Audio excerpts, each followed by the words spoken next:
My connection to Adopt the Family started 10 years ago when I received a call from Karine. Leetal, I trust you would be a good fit. Would you be interested to adopt the Abukasis family, a family in Sderot who lost their daughter due to a rocket attack? My initial reaction was one of hesitation. As a young mother with 3 small children, I wasn't sure if I had the emotional capacity to support a family grappling such profound loss, especially so far away from San Diego. But eventually, I said yes to adopting the Abukasis family. Moving to Israel was far from easy and demanded significant personal and professional adjustments. I had to rebuild my life from the ground up, learning to navigate this unique trauma and PTSD experienced by combat veterans. The cultural and language barriers were challenging, yet they became the foundation of my work with trauma to come. My transition from working with youth at risk in Hillcrest to helping those who had experienced the trauma of losing family members to terror was profound. To illustrate my work with trauma, I want you to take a moment and imagine. You are in the midst of a celebration, a raving party. The music is pounding, louder than ever. Your body is moving to the rhythm. Surrounded by your best friends, there's joy, freedom, and a sense of peace.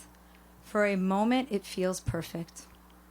Then, suddenly, piercing sounds fill the air. You look up and what appears to be fireworks, but in seconds you realize it's something far more dangerous. Before you have time to process, men in black and green uniforms armed with machine guns yelling in Arabic swarm the crowd. They are terrorists, and they begin firing barbarically, shooting at everyone. Panic grips the scene. People are running in every direction, desperate to escape. You find a place to hide in a nearby bush. The smell of burning fills the air, thick and suffocating. The sounds of gunfire continue with desperate screams of those begging for help, but you freeze. You can't move. You can only pray they won't see you. For hours, you remain in the bushes, paralyzed by fear. Eventually, when the chaos subsides, you find the strength to run. You run and run, not knowing where you're running to, until you see some friends who guide you to safety. You find your car and follow the path you've been told is safe. But on the way, you see horror. And you see bodies everywhere. You're able to find your car and able to get in the road, and as you're driving, you see terrorists everywhere, and you drive and drive, and you drive through red lights, and you just don't stop. You keep driving until somehow you arrive home. And then you sit there in your car, numb, trying to understand what just happened. This is the story of Michal, a Nova survivor who escaped and later discovered that 8 of her close friends were murdered in the Nova Festival. For months, Michal could not talk or talk about what she saw. And the images didn't leave her. The sounds, the smells, the terror, they haunted her. She couldn't stop the flood of guilt and shame for not saving her friends. This was the first trauma case I had encountered in the beginning of the war. The feeling of numbness and silencing traumatic memories is not foreign to me. I remember the summers I spent visiting my grandmother in Kibbutz Ruchama. She never spoke of the horrific escape during the Holocaust, when she lost her entire family and was forced to flee with a group of children at the young age of 14. It wasn't until my 20s that I discovered she had kept a diary during those years, a diary she poured her emotions onto paper, writing down stories of spent alone, hiding from the war. Writing became her silent witnessing to unimaginable grief she carried. Today, with advancements in technology and neuroimaging, we understand more about how trauma affects the brain. We've learned learned that trauma can cause a shutdown in part of the brain known as the Broca area, the region responsible for speech. This is why, in the face of trauma, people often find themselves unable to speak, unable to put pain into words. But the memories don't disappear. They remain locked in the senses as flashes, sounds, smells, and physical triggers that disrupt the nervous system. This lingering pain, compounded by guilt and shame that often accompany trauma, keeps many from sharing their stories. And so, like my grandmother, who never could speak of the past, like Michal, who couldn't speak of what happened there that day, people fall into what is called the speechless terror. This is when silence becomes the only response to unbearable pain, a silence that could lead to depression, anxiety, and thoughts of suicide. One form of therapy that can help when words cannot express their pain is expressive arts therapy, a therapeutic approach that combines visual arts, music, movement, poetry to help people process and express their emotions. Research shows that creating art bypasses the brain's speech-language barriers, activating the same area where trauma is stored.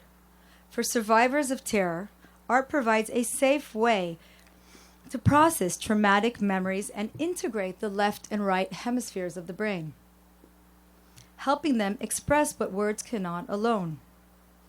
A key part of my PhD research was developing the Resilience Journal, a therapeutic tool designed to use the power of images and imagination to provide nonverbal support to those experiencing trauma to build resilience.